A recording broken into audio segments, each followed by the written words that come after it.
Games. Board games. We might be talking about board games and live ball. All you've got to shout. Hello, there is the Anita, who is owner and is now a prankster. Anita is dancing around, and we'll talk about how we found our time over during our life, and then we might stop, but we'll be back tomorrow, and that's all right. Hello, good morning, good afternoon, whatever it is, wherever you are. 10 a.m. is UK time, time for Busy Beats and Board Game Blether. And I thought that today I'm delighted to have someone that I wouldn't have had the opportunity to meet had it not been for Tanya Thompson, and a lovely dinner together. And we went to this hotel at the end of Spiel and spent a lovely time together. And I thought, it would be nice to have a proper chat. I've heard you chatting on other shows before, but I thought it would be nice to not only spend a bit of time talking about who you are and what this martial arts is and what it was like being part of a band and how you got your current job, but then tomorrow we'll get a little bit more into what a game agent actually is and why people would want to use a game agent. I mean, yeah, what's the reason for that? So let's crack on and let's talk about some recent highlights, living life and seeing the sights, recent highlights, playing games and other delights. What have been some of your recent highlights? Anita? Of mine? Yes. Yeah, so it's a bit weird maybe to mention those because they are both coming from our agency.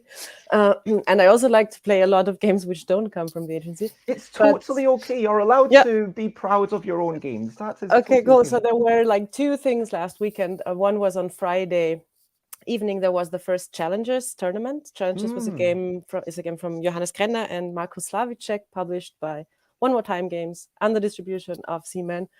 And it was we played it in the Board Games Cafe here in Vienna, the tournament in the Paradise.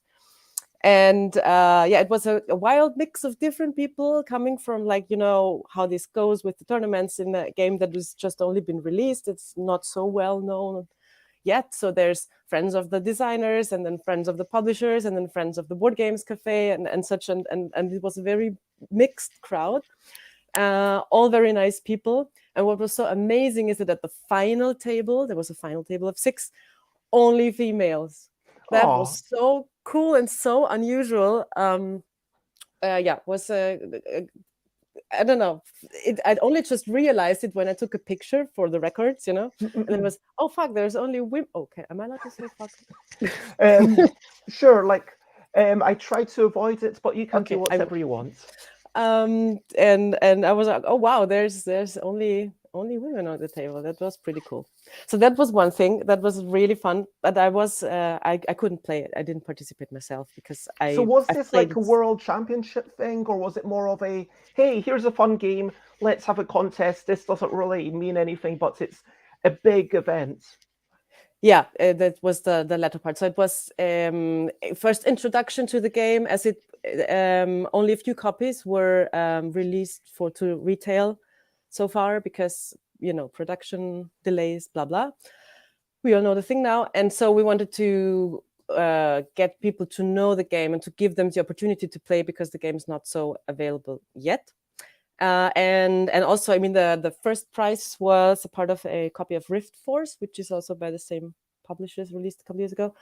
As soon as it's delivered, a copy of the game with the signatures of the game designers. So I think that's worth. Oh wow, thanks. That's totally worth participating. So that's Challengers, and yeah, I saw that there were like some really big adverts, like, videos made for this. It looks super exciting, and it had a decent presence at Spiel, which was really cool to see. And you must be really proud for having made that connection. And even though, so what you did here is you're not the designer, you're not the artist, you're not the person responsible for the logistics, but you're the person responsible for making the connections and pitching the game to the publishers. And we can talk a bit more about what you do tomorrow. But Sure. if you want to give a very quick, like 30-second summary, just for people who've never heard of you, what did you and White Castle do for this game? For this game, so this comes from the weekly meeting of game designers that we support. So every Monday, except for very few exceptions, I meet up with local game designers, and we test prototypes, which we then present to publishers. And this was also the case here. So Marcus and Johannes are with us for a very long time, and they come up with they thanks to them, they work with us from a very early stage of the prototype. So we've already supported tests with external test groups and so on, even before the game was on a stage to present it to publishers. Does that help?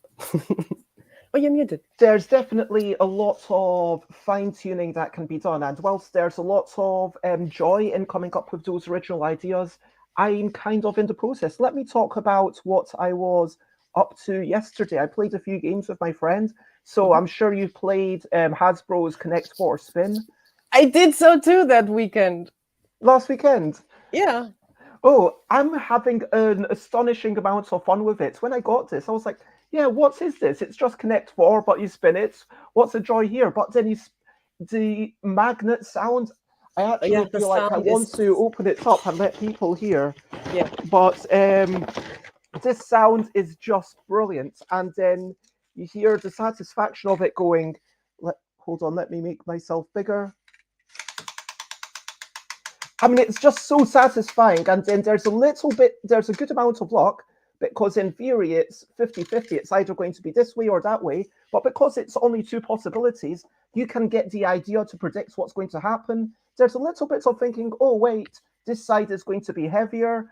There is obviously the heavier token, although I'm not sure if that was even necessary, to be honest. Like, even if you put everything on one side, it's still possible for that to come up, which is actually really exciting and really fun. Totally. And my weighted piece always ends up on the top. I think mine's broken. Like, it's like, for me, the joy of it is it should end up on this side, but then it ends up that side. And why pretend that it's more strategic than it is? It is a very strategic game because, there's only two possibilities, and it's like backgammon has luck, and it's a super strategic game. And I think that it's really interesting because, Crazy Farmers and Les Clotus Electriques, that's the only other game that I know that has this perfect information abstract strategy game, but then brings in a bit of randomness. But then that does it through complexity, through cards that have hidden information that you don't know what they're doing.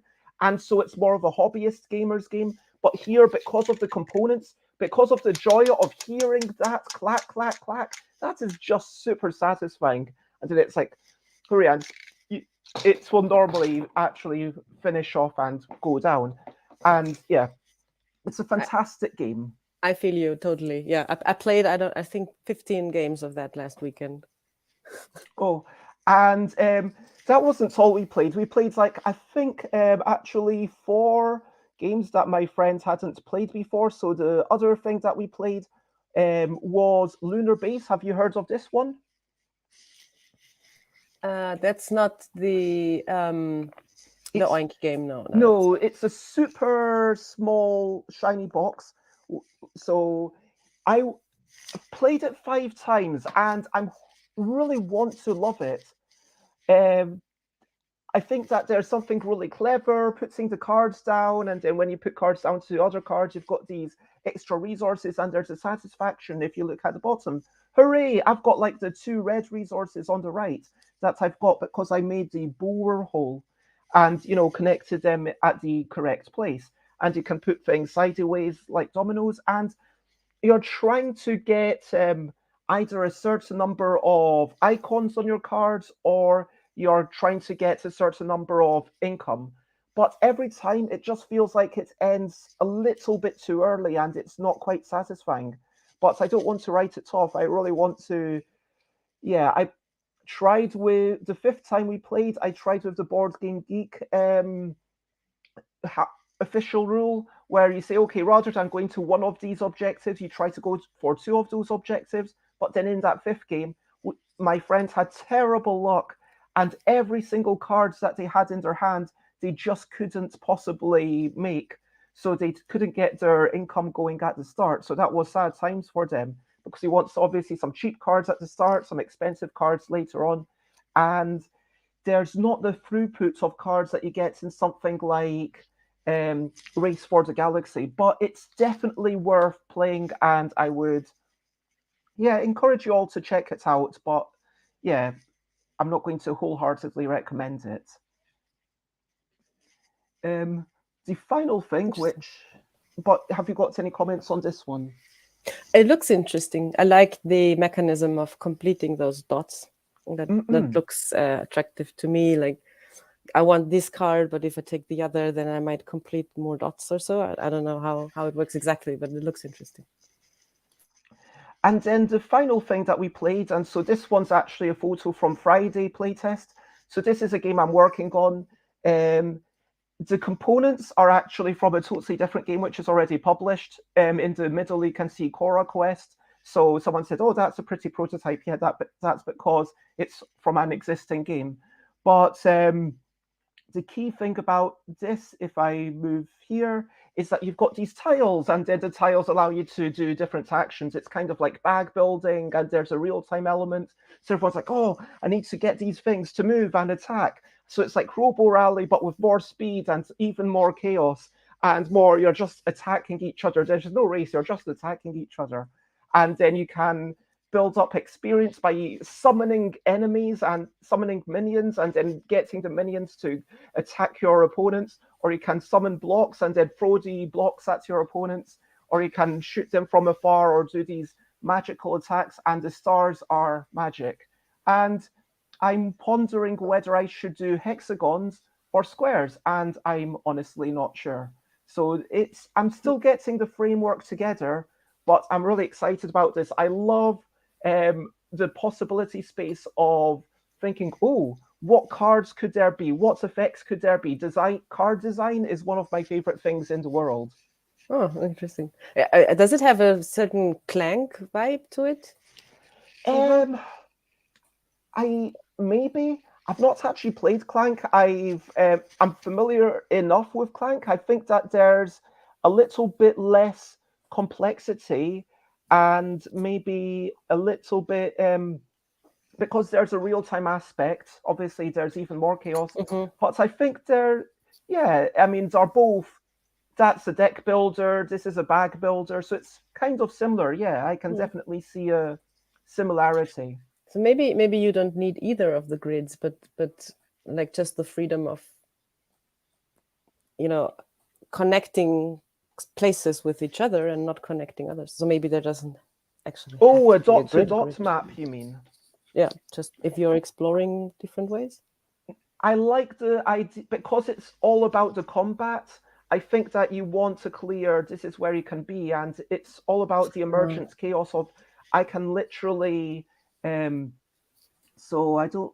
It's always player-on-player combat. There are no external enemies except for the minions that you may cast. Yeah, the minions. Yeah. So the one on the with these little skulls, that means that you're adding minions to the map.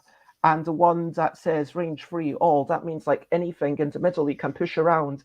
And then if you throw a block into a player, then that block deals 1 damage and then just crumbles. If you throw a minion into a player, then the minion deals 1 damage. But, they both take 1 damage and minions only have 1 hit point. So it's very chaotic, and it's very much about that player on player versus player combat. So if you don't like hitting other people, and if you don't like real-time games, this is the worst game for you. That's a good pitch. But if I do, it's probably the best. Exactly. Yeah. And there's not that many real-time strategic games. And this is part of my continued effort to make more real-time strategic games. Because, how many are there? There's probably less than 20. And if you consider how many hundreds of thousands of turn-based strategic games there are, it's ridiculous. May I ask how does it work exactly with so you go through your bag Um, and so the way it works is, you're grabbing bits out of your bag and you're putting them in front of you, but then you take them out one at a time. You decide, do I want this or not? And I think I've got actually some pieces here. And so you'd be, oh, do I want this? But then on one side it's blank. And on the other side it might have something. But then some of the later things, they've got different sides. So it might have one effect on one side, one effect on the other side. So you pull it out and you quickly need to consider both sides before you put it down onto your kind of programming grid. And so if you imagine like the Robo Rally, placing things in order and then you do those things, it's kind of like that, but even more real time. And because, cards are easy, you know which way they're going to go up, but these things, there's two sides. Also, whenever you get hit, you get blank tiles in your bag, and the blank tiles are just there to annoy you. And so you took it out, oh, that's blank. Oh, no, that's blank. Okay, and you can rest. And when you rest, you might get rid of some blank tiles, but you also need to have the blank tiles in front of you at that point to get rid of them. So there's dexterity and there's real time. What's going on? So you need to be really quick of thinking. It sounds fun. And then, but then the simultaneous play is the programming, and then you do, and then you take your time for actually executing. Like in Space Alert. So it's kind of like that. So I would say it takes about, depending on the players, it takes anywhere from like 5 seconds to maybe 30 seconds for the programming bit. And then, if someone's resting, it might be like 1, 2, 3, 3, 2, 1, go, stop. It might be like as quick as that, like when people are resting. And then I've got this one tile. Okay, I'll put down that one tile. But then for the actual execution, that might take like 1 minute or 2 minutes for the turn, and then you again do that. So I think with a real-time game, if you had a real-time game that was all real-time for an hour, that would be super exhausting. Yeah. But this one is a sort of 1 hour-ish real-time game, which is just alternating between 10 seconds of super frantic stuff and 1 minute of, oh, now we get to find out what's happened. Yeah, cool. It sounds fun. Now, I'm really hoping to get this ready in time for Nuremberg, where my friends already got some stuff ready. But you've played not just Challengers, you've played other games. What are some of your other recent highlights? What else is going on? What's a day like, the life of Anita Landgraf? Yeah, actually, there was a lot of playing games involved last week. As I said, I also played the Connect 4 Spin, which I enjoyed very much. I played it with lots of different people, took it to different places with me even. That was fun. And then my parents came to visit me, and my mom last weekend. And my mom's a particular fan of a new card game of ours coming from Sophia Wagner, released with Helvetic. It's called Mada, and it's a push your luck game where it's very important to like analyze how far are the others from, or how close are the others to losing a round, and thereby making your choices if you also like play a risky card, or maybe a more defensive card, let's say. Okay, and then does the round end when one player loses? Exactly. So you constantly play cards on your personal discard pile, and you always go either same value or higher. And if you can't play anymore, then you lose the round. So, but there's some special cards which allow you to tweak that sequence of your discard pile, or which allow you to swap piles. It's a family game. It's a bit of strategy, but it's a lot of push your luck and fun involved. And so, as my mom's a huge fan, and my mom and my dad are very different players, like from their play styles. So my father always likes to analyze everything. He's the person that was playing Rummy. He always collects the whole thing on his hand and then goes bats. And my mom is the casual player who likes to I play something here and then a triple there, and now I can take this from there. And so she likes to play with other people. And my father likes to be the super strategic person. So she likes it a lot because she got to play the prototype first, and so she knows the game a little better. and she has a A like slight advantage over your dad. yeah, exactly. And so we played that a couple of times. That was great fun too. And Yeah. that's lovely to hear because, I mean, you wrote that your love of games was instilled to you by your parents, and, you know, by playing, Schnapsen, which is just going at the bottom, and your mother taught you Rummy, and and so you're still very much, everyone's still very much in love with games, and it's not just limited to traditional card games with your parents. It's very much they're enjoying modern board games, and I'm sure they must be very proud and excited for what you're doing. Yeah, totally. They're super supportive. I also like every time when I go to Essen, my dad borrows me his car to go there because I don't have a car living in Vienna. Just doesn't make sense. And yeah, they are always a bit. Yeah, they're always very excited to hear what new prototypes do we have if they can play test something. And they also learn through the years that my objective when testing a game is not to hear that it's nice, thank you, but to Mm-mm. hear their critiques if they have some. So yeah, they became really good testers as well. But yeah, most of the time we just play for fun. So they also love like any kind of trivia games. That's what they also love a lot. So they really enjoy Smart 10. But they are super Smart into 10? I all. don't know that one. That's wait, here. No, this way. Here's Smart 10. Here, Smart 10. Ah, okay.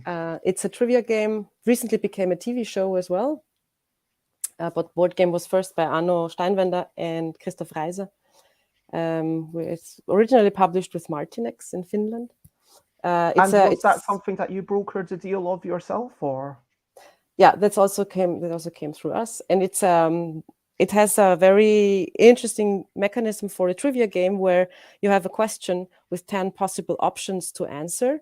Like, for example, a simple one would Hmm. be, is this a movie with I don't know, Sean Connery?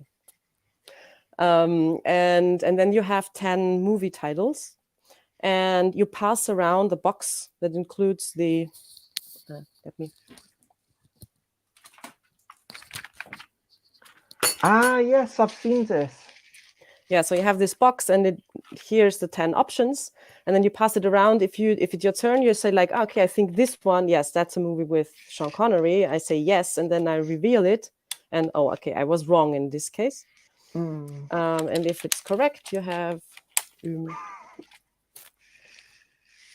this thing here, and I pass it on to the next player, and So then it's this almost like a player. hot potato style thing where you're Yeah, trying to be the, I guess, when you get something wrong, then you collect it as a penalty, and then the game keeps going. exactly, you drop out of the round, so you have the option to pass. So if it goes back to me and I'm like, no, I'm not sure about anything anymore, I just score this, what I Mm-mm. had so far, and then the other players can continue and finish the card or also pass. So it has this interesting bit of a risk push your luck element that is very social, I think, for a trivia game, and also it's perfect to be played in teams, and then Yeah, and I yeah. guess that also sounds like it would be really good at lower player counts where you're gathering these things and it's at what points am I going to stop. So, like, maybe even like free, it could still be a really nice game. Yeah. So yeah, I and that's also got a chance on Friday as well as playtesting, and I playtested the game I just talked about and a couple of other people's things. But we played this by John Kovalich, who is well known for Munchkin. So John did all the art for Munchkin, and this is their oh own game design called Ruffle. Have you heard of this? no, So but in I'm this intrigued. game, you get some quotes or a song title or a movie title, it could be anything, and let's say someone's, and you're trying to explain it in the smallest number of characters. So here, this is 6 characters, and they try to express a quote. So can you think of what quotes this might be? It's okay if you can't. Well, it's definitely got to do something with James Bond. But Nam, what's Nam? Um, So just to explain, a bit more about the game. So like in the example that they had in the manual, which I showed everyone, the example was 7 years ago. And then the first example was, well, you can take out the vowels because it's like text speak. Or you could, instead of 4, and you could have, numbers for all of these things. Or maybe you could start removing some consonants, but then the smallest way to express 7 years ago would be Abe said. And that's kind of, then you think, what did they say? And a quick hello to Jay Guard. Lovely to see you. And it's totally fine for everyone lurking. We just appreciate you being here. But Anita, or indeed Jay Guard, do you have any ideas of what this might refer to? And it's totally okay if you don't. My name's Bond, James Bond. Perfect. The quote was Bond, James Bond. So that would have been a point. And everyone's doing this sort of reverse auction where they pick how few characters they can do it with, which is what the central board is for. And so, how do you who gets first in because it's actually it's very similar to a game Less is More, which was only recently released by Ralf Zerlinde, and we supported the international release of that one. And it also plays with that idea of using as few characters as possible, but they don't allow numbers or any other, how do you call it, signs on like keyboard signs. Special characters. Symbols. Yeah. I wonder. So what's and there they in Less is More, the player with the fewest characters goes first, showing their hint. Is that? Yeah, that sounds identical to this game. So I see Less is More. Yeah, it's probably a case of people coming up with a very similar idea independently, if you know what I mean. Because and good morning, Josie. It's lovely to see you. Yeah, I feel like so I would have to look at some actually read the instructions for Less is More, but except for not allowing special characters, everything sounds exactly the same. In Ruffle, there's a speed. The auctioning is speed based, so you have to decide within like 30 seconds how many characters are you going to use for it. And so there's a small timer anyone can pick, but then once you've done that, then you write, and starting from the person who picked the fewest characters, everyone reveals. And so if you can't get it with the 007 Nam, then you would get my vote, which was Bond, J Bond, and like I kind of wrote B, N, D, and then B. And so I assumed that they would be able to read JB, like kind of, hopefully they would think of that, but yeah, maybe if I'd done it in 5 characters, maybe I could have done it. But, this is all, obviously, if you've got 5 minutes to think about it, you're going to have much better ideas than you do in 1 minute. Yeah, totally. Yeah, that's interesting because when I saw Less is More, we looked up, we checked the internet, Board Game Geek and such for similar games, and I didn't find that one, and I just saw that the classification on BGG is just party game. So when we do research, we mostly go for like combining 2 major key ideas like party game and word game or something like that. Yeah, I think the issue is that on Board Game Geek, because everything is user submitted, there's a lot of board games that I know exist that just aren't on Board Game Geek. There's a lot of stuff that's incorrectly tagged. I mean, it's kind of like Wikipedia, but with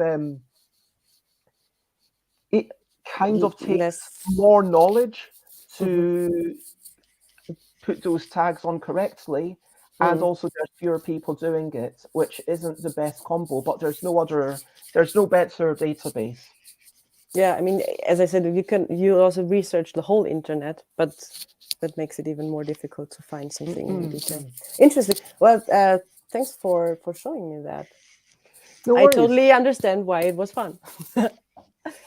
Well, it sounds like you played a very similar game as well. That was brilliant. But let's talk about another brilliant thing. Brilliant thing. What's a little thing which is brilliant? What is something you would like to give a shout out to that is simply brilliant? Oh my god, I was thinking about several things like half an hour ago, and now my brain is so full of games that I can't remember anything. But no, now I remember something. So that's a weird thing to say, but when I saw you in your jumper, I was thinking of the of the markets which were opened last weekend in Vienna, and it's there's two sides of that coin, so one thing is that actually it's a super waste of energy, and it's maybe stupid to start Christmas markets more than a month before Christmas starts and all that. But then again, if I walk out the office, I look right at a Christkindl market, which is not one of the kitschy kinds, but more of the decent kinds of them. And there's light installations, and there's you smell the mulled wine and the punch and I don't know, wafers and all kinds of things. And there's people outside and they play. I don't know how you call it. You have like something like curling, but without the Ice. yeah, it's played on asphalt or whatever. So you Oh, have do you that. mean bulls? No, not Like, both. is it I was a mean, ball? it's curling with those same Okay. things that you slide over. Oh, this is the curling where you've got the little rollers at the bottom. Maybe. Yeah, probably. No, but So, like, I mean, I totally get the joy of having these Christmas decorations. I mean, I was cycling the other day, when I actually on Friday when I came back and going up the streets, in the center of London, there's all these lights, and even though it wasn't a Christmas market, just seeing the lights was, oh, that's quite cute. And there's something lovely about having these seasonal festivities, a celebration, and I think that for me, it's kind of reminds me of weekly routines. Like weekly routines or daily routines have their own lovely thing. I mean, to give you a sense of time and to give you a sense of motion through life. But then the yearly routines, like some small ceremony, something that we can look to as a tradition, mhm. as something, hey, every Christmas we get together with our family. Every year on my birthday, I meet up with people. It might not be a lot of people, but I do something. It's another way to mark the passage of time and remember that today was different to yesterday, and this month is different to the last month. And sure, we might return to the same traditions, but every year it evolves that tiny bit. And I think there's something wonderful about these traditions in general if we generalize it a bit. Yeah, it's comfortable somehow. It's like, yeah, Mm, mm, like putting on a cozy jumper. exactly. Yeah, so that was my brilliant thing, maybe. So I don't know, this whole the beginning of the Christmas season, even though it's a bit too warm thanks to climate change, but Mm, I think yeah. I'd rather it was warmer. And what? I'd rather it was warmer, which is part of the reason I'm moving to Thailand. Oh, you are? Well, that's a Yes, brilliant thing. Where to? Thailand to Yeah, Bangkok. Um, I've got a what? leaving party. You can be invited. I'm trying to work out the things with the hotel. The hotel isn't being very communicative. I might have to find another place. But if they don't get their act in order. But August the 11th, 12th, and 13th, come over. Join my leaving party. Yeah, cool. But like for good? You move there Pretty for good? much. I mean, Oh I'll be wow, back in congrats. Europe at least once a year. But Oh cool. Hey, I need to connect you to an Austrian game designer because she's like I think once a year or so in Thailand because she's got family there. oh, amazing. Yeah, that would be super lovely. Yeah, I take a note of that. Um, yeah, send me the email, or if they're on Facebook, you can do a thing. Yeah, But yeah. now we get to some people's favorite bits. Questionably quick questions is the next section. It's not an interrogation. It's just this questionably quick questions section. Questionably quick questions. Podcasts or books? Books. Which book was the last one you read? Walter Mörs Hänsel und Gretel. Who would you recommend it to? Sonja Steindl. You would only recommend it to one person. Okay. She was the first person that came into my mind. At least to her. What's the first game you remember playing? Wow. I think, I don't know. Maybe Fuchs und Henne? Okay. It's one of those games in a collection of various board games, like 100 games in a box. One of those. Oh games. yes, one of those traditional games. Can you describe the rules to us as quickly as you can? Yeah. So each player has it's an asymmetric game, star-shaped board. One player plays the hens and the other plays the fox, and the hen player tries to get all of their hens to the other, like to the opposite star. What do you call it? Point. Yeah, section. Maybe, yeah. And the other player is the fox, and by jumping over hens, the fox can catch the hens and remove them from the board. And so, yeah. Sounds good, and it sounds like a really good abstract strategy game. How would you say that abstract strategy games are amongst your favorites? No. Okay, and why do you love trick-taking games? Because I think it's in my veins, because I played it from the very early age, and it's always different depending on who you play with. So the atmosphere of a trick-taking game really depends on the group of people sitting around the table. And I like it has a certain kind of, how do I say it, a cowboy vibe to it. Like, did they keep that card, or did they keep the other card? So what kind of player are you? And I really like that social aspect. It sounds like you're really high on player interaction. Would you say you're a big fan of bluffing games? Yes. And what is your favorite aspect of a game? If you say, for me, my favorite game, the perfect game for me, it doesn't have to be one that exists, but what would be your perfect game? If someone was to say, you know what, I'm going to spend 5 years making a game just for Anita Landgraf. I think it's impossible, because it depends on who I play with. It's not about, that would have to be a solo game for Anita Landgraf, but it's not about, my favorite game would not be the game that I like best, because what I like best depends on who I play with, I guess. That's a lovely answer, and I 100% agree with it, but I'm going to have to push you to actually give some sort of mechanism. Okay.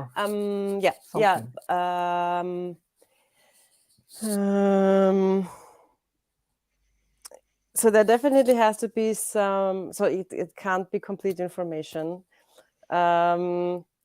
There has to be some, like, what I like best I do, maybe it's an Ameritrash game with a lot of bash the leader.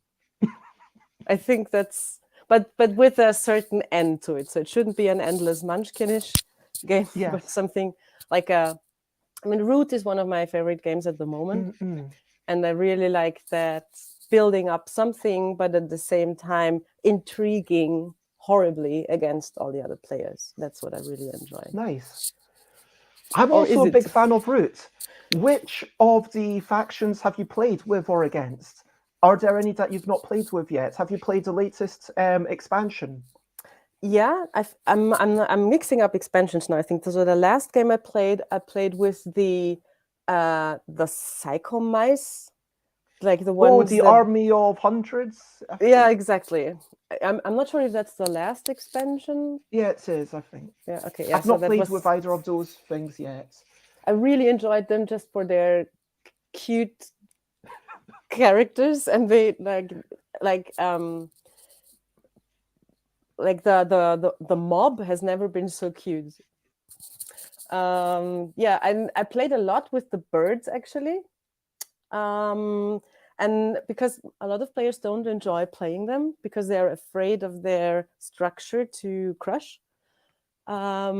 but I enjoy that. I enjoy the timing moment there, because you will have to crush your structure. I'd say twice in a game, and it's I think twice is okay. I've managed to get through an entire game without ever failing as the birds. What? Okay, I have found my master. We should play a game of Root. What, like 2-player Interesting. birds against cats? Wow. Yeah. I'm probably best at the birds. That's the one that I understand the best, and I really like this tension of, okay, I need to build up myself, and for me, the thing that's the biggest threat to me losing is if I don't kill enough of my own birds, because it's that thing of, at the start you want to enable more birds coming on, but then that's a fascinating thing where at some point, oh, I've got all my birds are on the board. Now I can't get them on. Now I'm going to lose.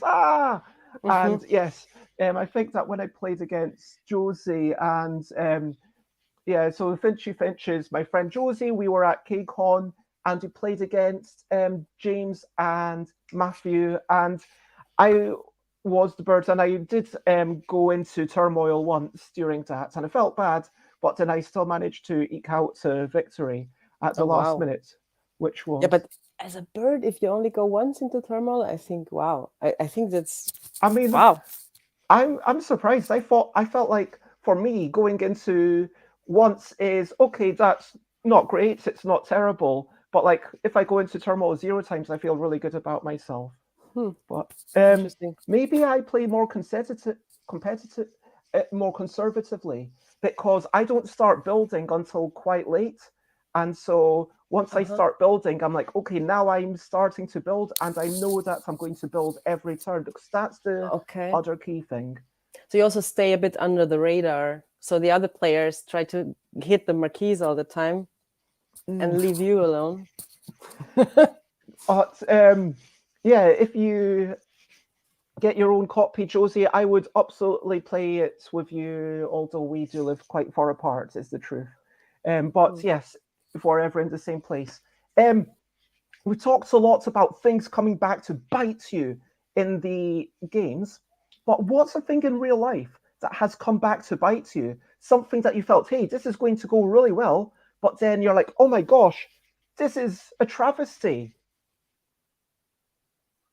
Like a decision something I made something that messed up. Describe something that messed up in your life, and that was funny for us. And it was funny. Well, ideally, that I can it was laugh funny. about If it's now. not entertaining, if it's not funny, then you can still share it. But we might enjoy your story less. Oh my god, so many things went wrong. First thing that comes to your mind is fine.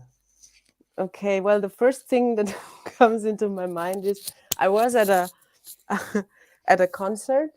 A friend's band played, and so I was backstage, and there was this bar backstage, and I thought that it would be a really fun thing to do a trick and jump from the floor on an elevated chair and then over the bar. Okay. And that ended up with me in the hospital. Fortunately, nothing too bad happened. But I'm glad that you're okay now. But I also earned the title of the Flying Squirrel for that night. So the rest of the band kept calling me the Flying Squirrel.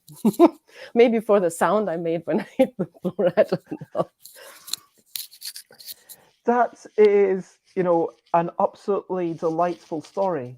And when you were part of the band, what instruments were you playing? What was your role? I was the front woman. I was the singer, and so there was a classic rock constellation. So there were 2 guitar players, a bass player, a drummer, and me. So the others were all men, like way older than I was. And yeah, me in the front being very expressive and loud. And yeah, we did the songwriting we did together. So everybody contributed something to that. And that was part of the nose, right? Yes, that was the nose. And if someone wants to listen to the nose, is there a possibility to listen to any of this stuff, or is it all gone into history? No, we released 2 albums, and they're both available on Spotify. There's also, if you check out The Nose Accelerate on YouTube, you would also find a video. I will check out these 2 albums before we chat tomorrow. Yeah, okay. There's also a live video with the video live. The song is from the album. The sound, it's The Nose D, so you get an impression on the stage performance. And why did the band split up, or why did you stop playing music? Why is it no longer a big part of your life? But that's actually a sad story, because the bass player, who was also the heart and soul of the band, died several years ago. And then it was like we sat together, and it was quite clear that he was the thing that glued us all together somehow. And so we didn't continue. Yeah. So I guess you might be back in one day. So there's still, but you had to take a break. It just felt like at this point. Yeah, maybe. I mean, I keep thinking about it every now and then, and I really miss the live performances. I don't miss so much the songwriting, I must say. So if I ever played again in a band, it'd probably be a cover band, just for the fun of it, which is where I started with. We started as a my band before that one was a let's say maybe socialist punk party band. so we covered we covered like songs like Che Guevara and stuff like that, and mixed it up with super classic pop songs, but played it in a punk way. So we were hired for I don't know, 50th birthdays of former punk band members. It was a fun crowd to play. That is awesome. And when you've got musicians in the crowd, then you know that they're going to get involved. If you need people to clap their hands, to a rhythm, or to chant along to something, you know that you're going to get a good response. True. And also they came up on stage sometimes and joined us. Awesome. And you've done a bit of Wushu Kung Fu. Can you describe that? Give us the elevator pitch. What separates this from karate or judo? I mean, I know these are very different martial arts, but what's Wushu all about? So the Wushu Kung Fu is what you see in the classic Kung Fu movies that you know from like Bruce Lee and that style. But the Wushu means that it's not about actual fighting. It's more like choreographies. So we learn the choreographies and the movements, and we also do some sparring, but just for training. So I don't do this because I'm eager to hit someone, punch someone in the face or something. I don't want to go into combat or fights. But I really enjoy the movements even of the punches and of the kicks and of the jumps and all of that.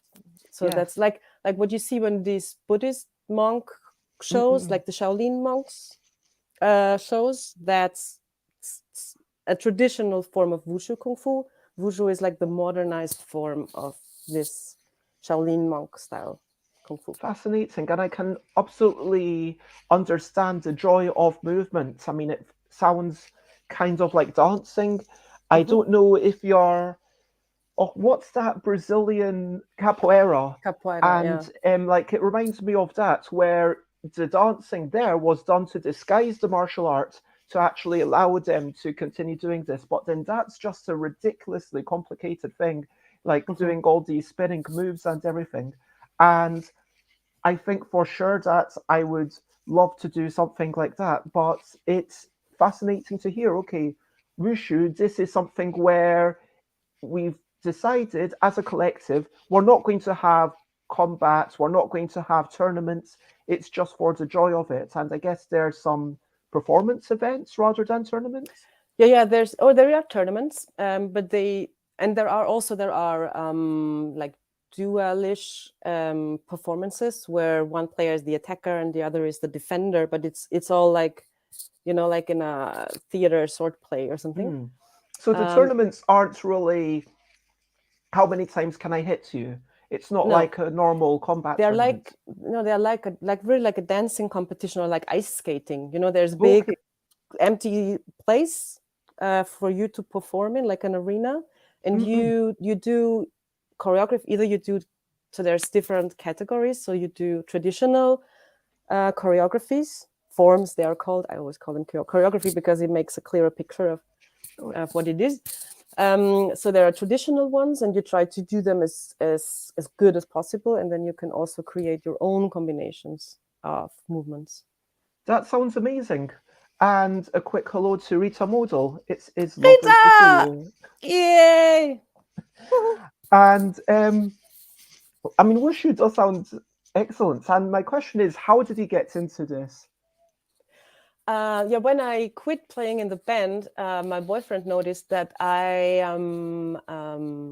need something to put my energy into, because usually Mm-mm. I'm sitting either in front of the computer or in front of a board game. So, and for several years already, I had in mind that if I never did any sports. I'm not a sports person.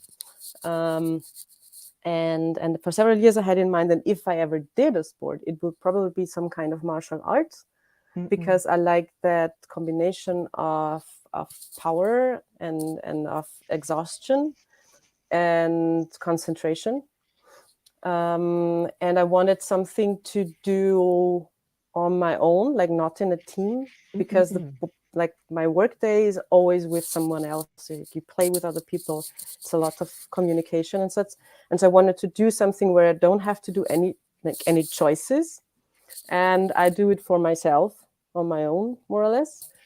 And so that's I think where this came from. And then I checked out different styles of martial arts. I also checked karate and jiu-jitsu and all that, taekwondo.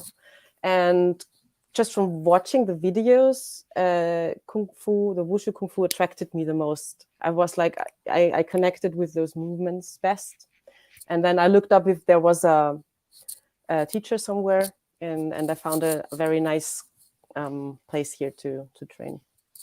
That sounds fantastic. I mean, I'm glad that you found something you love. I'm going to tell a very quick story that where I used to live when I was in Brixton, and for several years ago, there was a thing for people on seriously low income where you had to pay a nominal fee of like it was £1. You literally just paid £1, and there were maybe eight of us in this weekly class, and it was for boxing. And I was like, hey, this is a way to just get out the house and be fit and do something.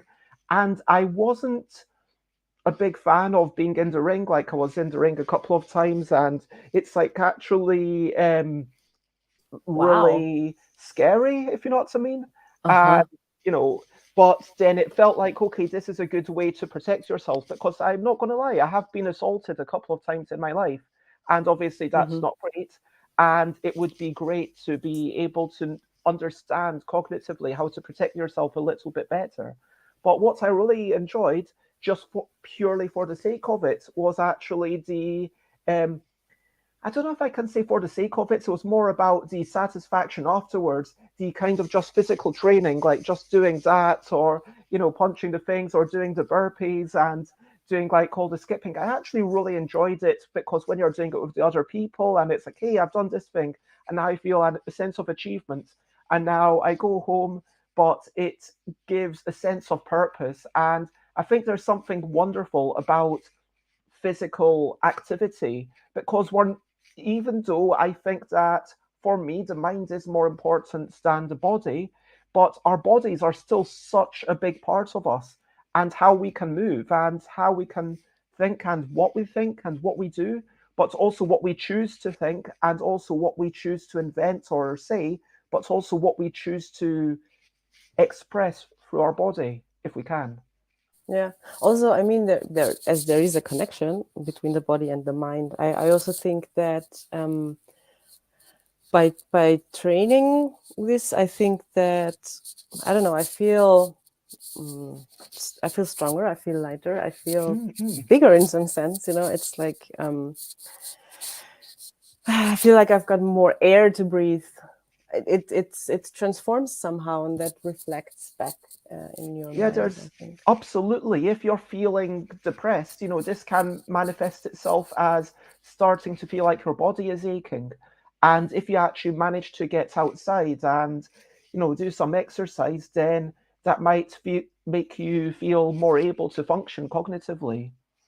But J Guard says, I so miss dancing, haven't really gotten into it again since COVID became a thing. I totally Oh, get that. And I was all about the swing dancing pre COVID. And after COVID, you know, this start of this year, I went back to Latin dancing, which I've kind of every time I wow. Like um ballroom?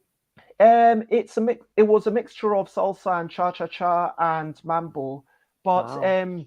that the issue is that when I go to partner dancing, unless it's certain places, that quite often there's a bit of transphobia, I guess, if you know what I mean. And Uh, it's a really messed up thing because it's like some people have such yeah, fragile masculinity that they don't want to dance with, someone who looks like me for so whatever reason. But I do hmm. absolutely adore dancing, and even if I get one person who really annoys me, yeah, thank you for commiserating. But yeah, even if I get one person who makes my life annoying, then I still feel better after getting out. Do you know what I mean? Yeah. Yeah, I Um, totally also feel the yeah, COVID situation changed a lot of those mm-mm. social hobbies. Yeah. Hmm. Now, if anyone has any questions, you've got about 30 seconds to get them in. But the last question, big quick question that I'm going to ask is um, would you rather be a pigeon for a day or a shark for a day? Oh wow. If you, if if you had asked any other bird, I would have gone for the bird. But living in a city, I I mean, you go could for the fly shark. out. I mean, a day is a long Yeah. time. You get magically transported into the Mm. body of a random pigeon, and then Okay, you get no, magically transported back into your body. no shark. Definitely shark. Shark. Yeah, Okay. be in the ocean for a day. I guess that would be awesome. Okay. Whoever the fish is. And to everyone out there, please feel free to comment, ask questions, and do the whole fun like follow thing.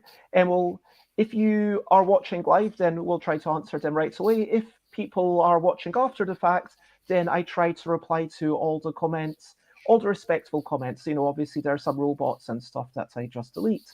But the thing that I like to finish up with is question of the day. Question of the day. Here's a little question before we go on our way. So I've asked you lots of questions, Anita Landgraf, and now it's your opportunity to ask me something and Oh, everyone else something. What would you like to ask? yeah. Okay, so like right now, if you turn this off, and you turned on some music, which song will it be? I mean, honestly, I might listen to an album by the nose, but if it wasn't, oh, I wonder what Anita's bands. I'm currently listening to Fly Me by the Moon.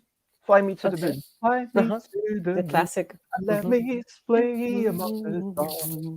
Let me know what spring is like on Jupiter and Mars. And let me see. So I have a sort of playlist that I created with all the versions of Fly Me to the Moon. And Really? yes, it Wow. is 35 hours. Is that a And Spotify playlist? yes, Okay, awesome. I will access that. Is it a I'm public? not sure it's public, but like, then I'm about halfway through it. Wow. Okay, please let me know when it's public. I'd like to So, check that what out. I did for also um, ages ago, I've got this Shake It Off. So I've got two Shake It Off album. one of them, it was once I'd listened to all the versions, and I was like, okay, these are the best ones. And so first I organize it afterwards by artist. And then I'm like, okay, now let's delete all the similar ones. And then I'm like, okay, let's get the best, like 36 minutes of this one song. And it's interesting with a popular song like that, how diverse it can be, if you know what I mean. I mean, I've not heard any heavy metal versions of the song yet, but I hope there is at least one. Check out Italian metal bands. I think Italian metal bands covered any Ooh. song there is in the world. Maybe that didn't come up because I was just searching for Fly Me to the Moon. I wasn't searching the Italian translation of Fly Me to the Moon. Mm-hmm. So maybe, yep. But at this point, yeah, what's everyone else listening to? What are you currently listening to? Let us know. And generally, over to you. What are you up to? You can share Botany if you want to. I am. So I've got a personal appointment later on today. At in a couple of hours, I'm going to head off for that. I'm going to try and get some drawing done, even if it isn't going to be done in time for making a game at Dragon Meet. And I might have to actually abandon my. I'll have a new game for every convention, which would be a bit sad. And I might like do something, a token gesture for it. But I would like to get this game out. It's a role playing game. It's a collaboration between me and Laura Wood, and if I can get stuff done and posted off tomorrow and sent off to the printer, then that would be amazing. Jay Folsgaard says, I've been listening to a lot of German music lately. And what are you up to after this show? What's going on in your life? Let us know. Anita Landgraf.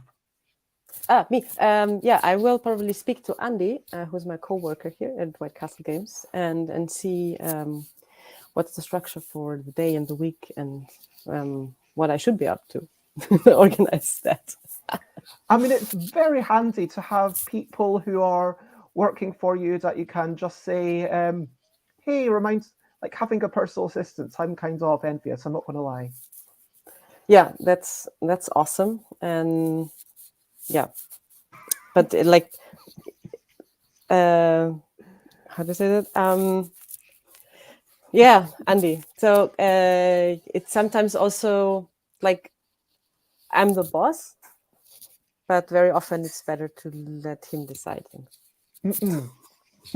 Yeah, it's like I kind sometimes of the difference between being the owner and being the manager. I mean, like if I look at Fanboy Free, where Dave Salisbury is clearly the owner, but then there's someone else doing the day-to-day management and making those decisions because you kind of, yeah. Jay Folsgaard says, I'm listening.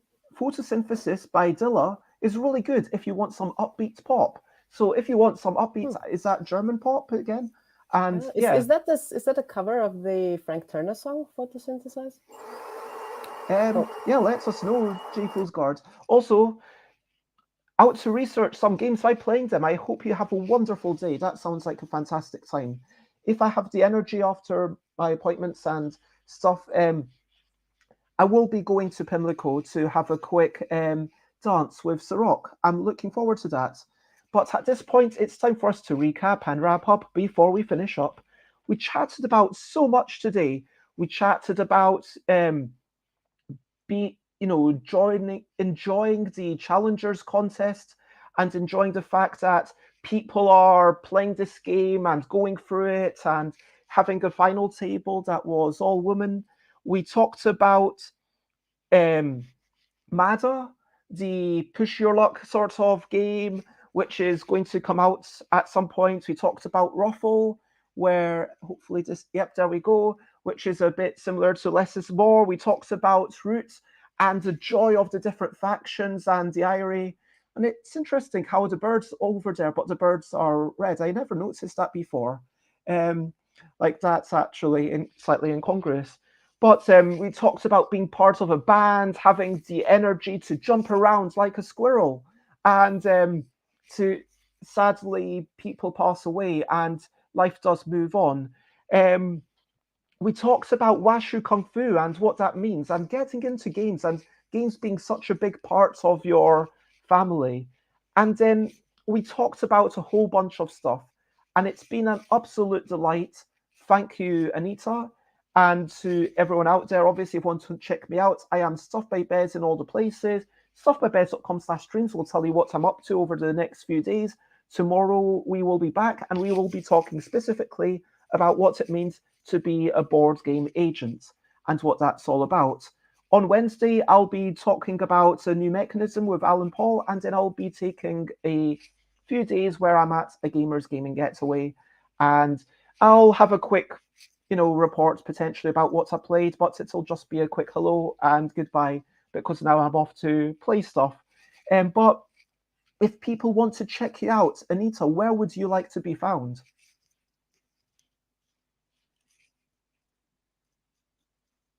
Oh, you're muted? Thanks. So yeah, you can see the website here. That's whitecastle.at. You can find all the basic information about what we did so far, with whom we worked, and what are the submission processes and such. And also you can check out the next events that we're going to attend. So for the next 2 months, I unusually don't travel anywhere, which I'm quite happy about. Quiet time of the year. But then usually you can see which game events we go to and where you can meet us. And I think we're all kind of wrapping up for the year somewhat, but J Fool's Garden replied to the earlier question, says, I don't think it's a cover, but not sure. And Rita agrees that Roots is such a beautiful game. I say agrees, but we hadn't actually said that, but I do agree with Rita. Other than that, I want to say, yes, share, spread the word. If you want to consider working with White's Castle, then hopefully we'll be able to give you some guidance if you feel like you are a first-time designer or indeed an experienced designer, whether it's the right thing for you. I'll be interested to learn a bit more myself, and I'm looking forward to our chat tomorrow. I want to say thank you very much, everyone, for being here. Whether you've been chatting along and making comments, or whether you've been just lurking, or indeed whether you watch after the fact, I hope you had a good time. And is there anything left that you would like to say, Anita? Yes, I'm so much looking forward to your recent Kickstart game to be delivered. I know it will take a while. Thank you very much. And I am looking forward to getting the final art for the other stuff done so it can all be made at the same time, like I explained. And then, yeah, I'm really looking forward to having it and finally clearing my plate for a while and reworking out what exactly I'm doing tomorrow. But that's a discussion for another time. But to everyone out there, thank you so much. And bye, bye, bye, bye. This is a goodbye song. Bye, bye, bye, bye. Thank you for watching along. Bye, bye, bye, bye. This is the end of the show. Bye, bye, bye, bye. And now it's time to go. Bye, bye, bye, bye. This is a goodbye song. Bye, bye, bye, bye. Thank you for watching along. Bye, bye, bye, bye. This is the end of the show. Bye, bye, bye, bye. And now it's time to go. Bye, bye, everyone. Bye.